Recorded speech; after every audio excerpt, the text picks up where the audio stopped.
मेरा का भ्रम क्या है? अष्टावक्र के अनुसार संसार में जो कुछ भी हम मेरा कहते हैं वह वास्तव में क्षणभंगुर है। शरीर बदलता है, विचार बदलते हैं, संबंध बदलते हैं, धन और प्रतिष्ठा भी बदलती है। फिर भी मनुष्य हर चीज पर स्वामित्व का दावा करता है। यही दावा मेरा कहलाता है। अष्टावक्र कहते हैं, जब तक मनुष्य मेरा कहता है तब तक वह बंधा हुआ है। असली गरीबी क्या है? सामान्यतः लोग गरीबी का अर्थ समझते हैं धन का अभाव। लेकिन अष्टावक्र के अनुसार असली गरीबी है निरंतर चाह, असंतोष, तुलना, स्वामित्व की भावना।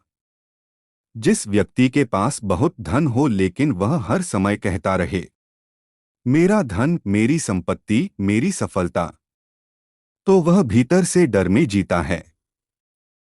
इसलिए अष्टावक्र कहते हैं, जिसे खोने का डर है वह गरीब है।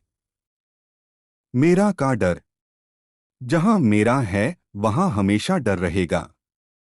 खोने का डर, छिन जाने का डर, दूसरों से तुलना, अपमान का भय।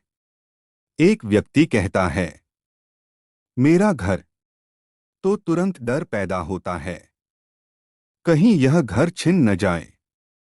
मेरा नाम, तो डर, कहीं लोग मेरा सम्मान न छीन लें। यही डर मनुष्य को भीतर से गरीब और असुरक्षित बना देता है। राजा जनक का उदाहरण। अष्टावक्र गीता में एक अद्भुत प्रसंग आता है। राजा जनक के पास अपार धन और राज्य था। लेकिन जब उन्होंने आत्मज्ञान प्राप्त किया तो उन्होंने कहा, मेरा कुछ भी नहीं है। राजा होते हुए भी उन्होंने समझ लिया कि संसार में कुछ भी स्थायी नहीं है। इसलिए अष्टावक्र ने उन्हें मुक्त कहा। अमीर कौन है? अष्टावक्र के अनुसार सच्चा अमीर वह है जिसे कुछ खोने का डर नहीं, जिसे कुछ पाने की लालसा नहीं, जो भीतर से पूर्ण है। जिसके भीतर संतोष है वही असली धनवान है। एक साधु जिसके पास कुछ भी नहीं, वह भी अमीर हो सकता है अगर उसके मन में मेरा का भाव नहीं है। मेरा से मैं तक अष्टावक्र की शिक्षा का मुख्य लक्ष्य है। मेरा से हटकर मैं कौन हूं को समझना।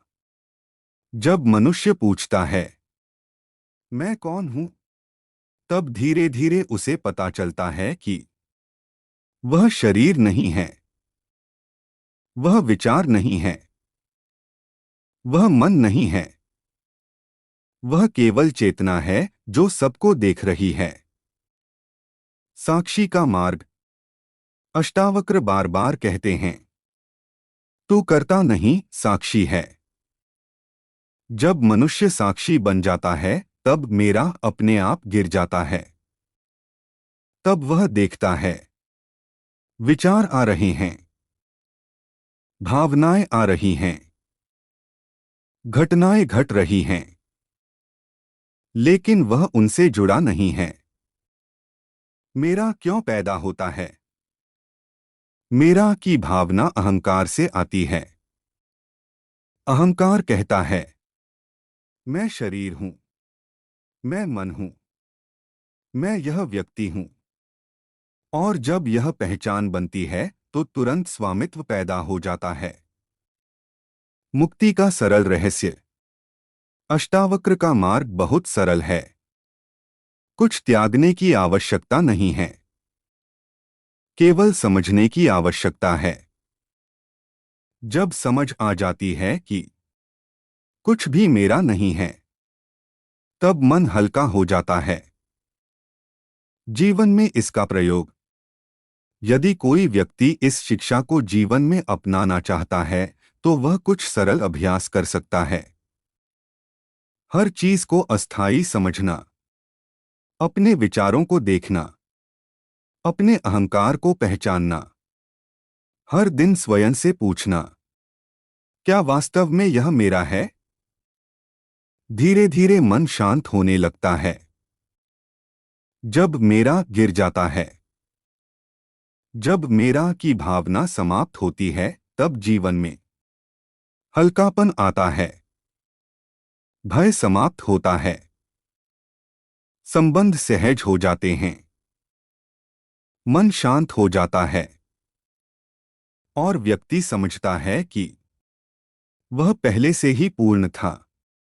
निष्कर्ष, अष्टावक्र की शिक्षा का सार यही है, जो मेरा मेरा कहता है वही गरीब है, और जिसे कुछ भी अपना नहीं लगता वही सबसे अमीर है।